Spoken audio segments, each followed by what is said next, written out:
You find out which thing you like and you go get with those people and do it. Organize yourselves, whatever, everything. Anarchy begins at home. So, you know, Greg and I have known each other for a long time, and he is the only other person on the face of the planet who has the same conception of anarchy as I do. Because everybody but us is full of shit. Because it's not about yeah, we're the only two who can be trusted. But yeah. Watch out for him. Yeah. Yeah. So, you know, the idea of anarchy, like, well, we're going to establish that, well, you're wrong. You're right off the bat, you said you're not an anarchist because you don't establish anything. Anarchy is self-authority, recognizing everybody else's self-authority, no desire to dominate anybody. And just like those groups way back when, doesn't mean there's never violence or anything. You know, people ask me, well, what about rape and murder and everything like that? I say, well, as soon as there's no laws, who are you going to rape and murder first? Right? And do you think the laws now prevent rape and murder? Of course not. Happens every day. So everything happens. Everything happens now. Everything still happens then. So just some suggestions for anarchy beginning at home. Nurture. Family, you know, why not focus, instead of focusing on, I voted, how about focus on your family, your friends, your small social circle? What can they do for you? What can you do for them? The trade. Trade in the same currency. Or know what currencies you're using. Trade, social circle. You know, local merchants you know. Barter when you can, when it's appropriate. You know, hey, I'll mow your lawn if you'll wash my car. You know, that sort of thing. You know, develop these bonds and relationships with people. You already know 99% of what you do every day is anarchistic. You know. Control information. This goes to the lies and the deception and everything. Dump the mainstream news.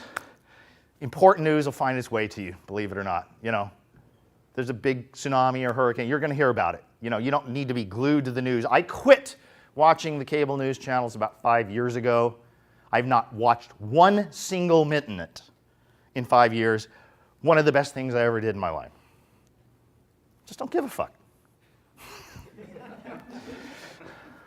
But so go to, the internet is great, and even bloggers are great sources of news. You know,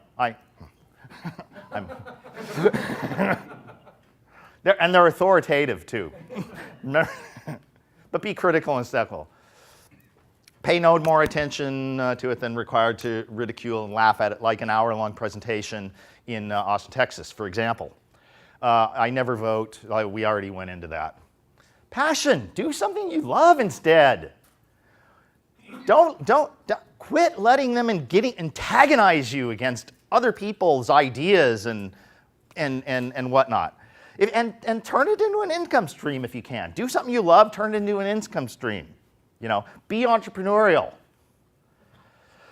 Rid your life of all negative influences. Dump all that drags you down. Run from all forms of domination. Be an example. That's it.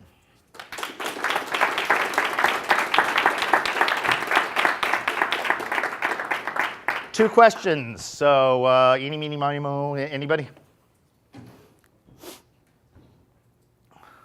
Let's go with him.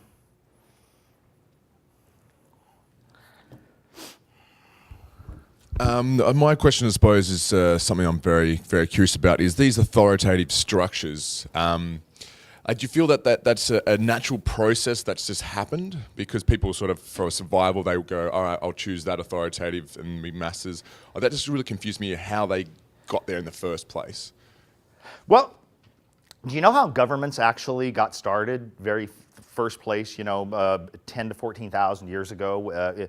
Because before that, before agriculture, there was nothing to steal. right? People were hunter-gatherers. You know, you had what you could carry, basically, right? There's nothing to steal. So as soon as there was agriculture, you know, then you began, assets began to be created. You had cleared fields, you know, you had land, you had stored grains, you had livestock, you had assets, right? Well, of course, you had, when you have assets, where there are assets, there will be thieves, right?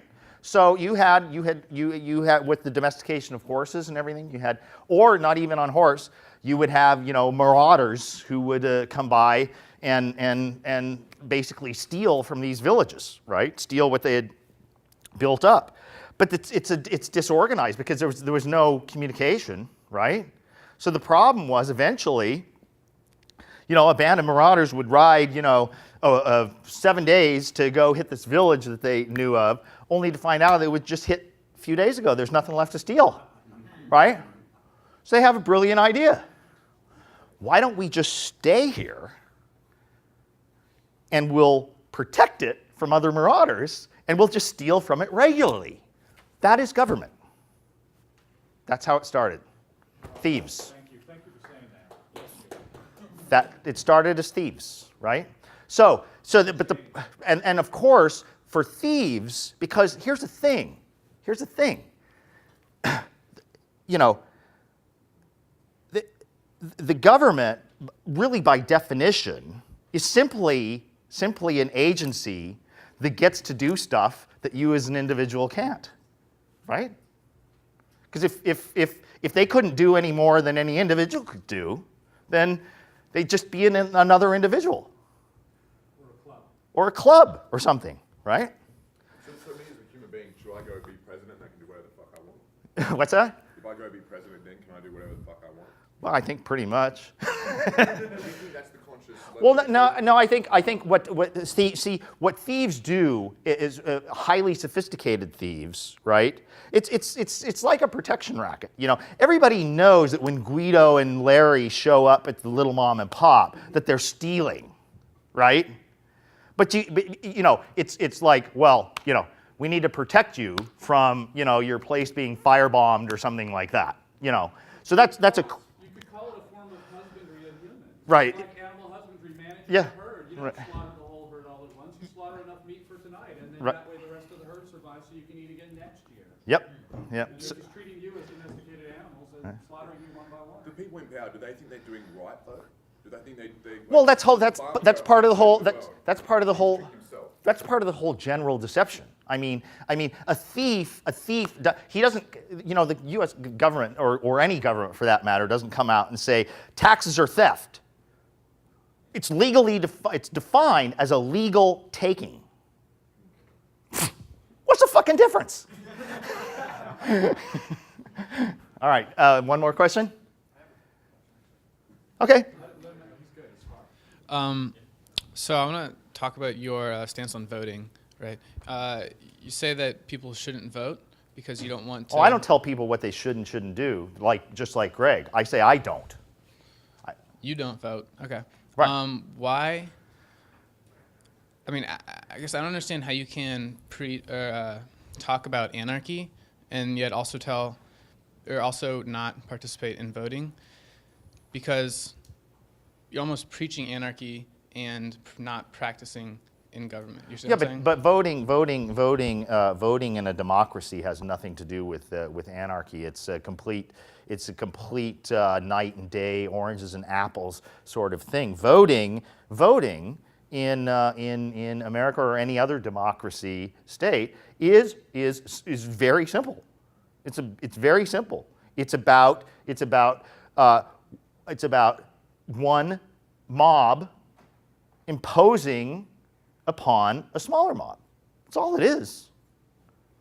So it's an imposition. It's domination. You know, or the old joke. You know, democracy is two wolves and one sheep deciding what's for dinner. Right? How do you think? Or voting on what's for dinner. You know, that's democracy. So how do you think that vote's going to go down? You know. Okay, that's it. Thank you.